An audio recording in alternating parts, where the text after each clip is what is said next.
आइए अब आपको सीधे लेकर चलते हैं राघव चड्ढा की प्रेस कॉन्फ्रेंस में, क्या वो कहना है सुनिए।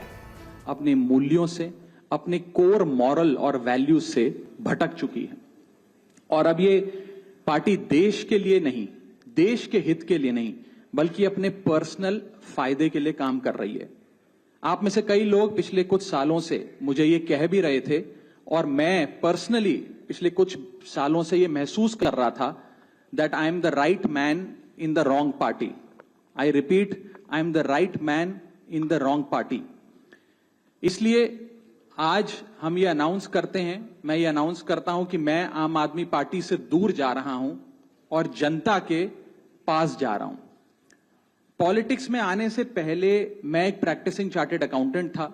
मंच पर बैठे मेरे साथी कोई साइंटिस्ट था, कोई एजुकेशनिस्ट था, और आज जो लोग आम आदमी पार्टी का दामन छोड़ रहे हैं, अलग हो रहे हैं, आम आदमी पार्टी से दूर हो रहे हैं, उनमें कोई वर्ल्ड क्लास क्रिकेटर रहा, कोई पद्मश्री रहे, कोई सोशल एक्टिविस्ट रहे, ये तमाम लोग अपना सब कुछ छोड़ छाड़ कर, सब कुछ न्योछावर कर कर एक करप्शन फ्री इंडिया का संकल्प लेकर आए थे और इस पार्टी को स्थापित किया था।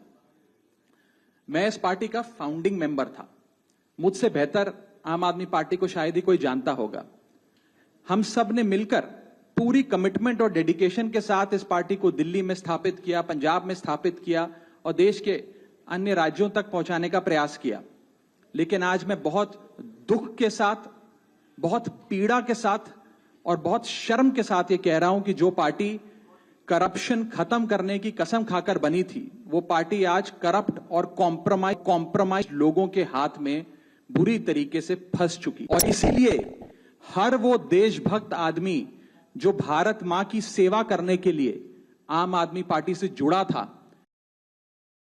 पार्टी छोड़ चुका है या वो आम आदमी पार्टी छोड़ रहा है एक एक करके।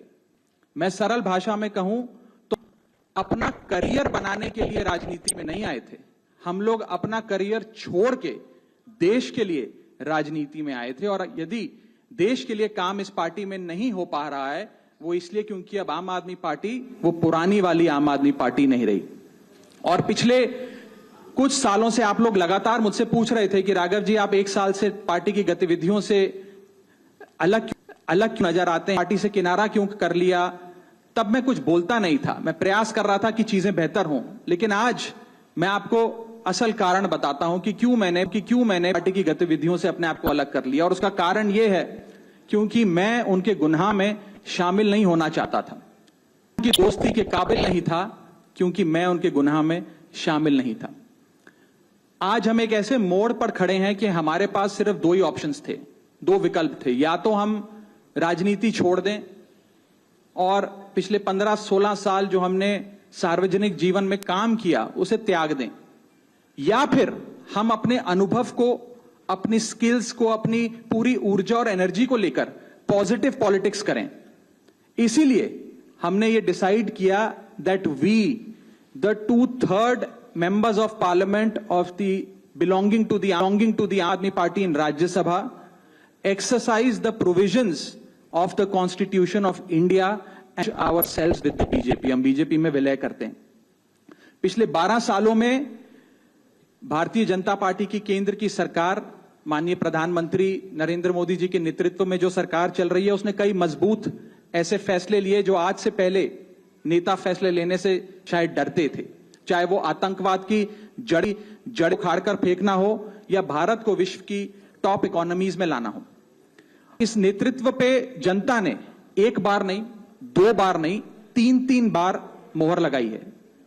हम सब अपने आप को सौभाग्यशाली महसूस कर रहे हैं कि हम माननीय प्रधानमंत्री नरेंद्र मोदी जी की लीडरशिप में और गृह मंत्री अमित शाह जी की संकल्प शक्ति के साथ जुड़कर बिना रुके और बिना थके देश के लिए काम करेंगे।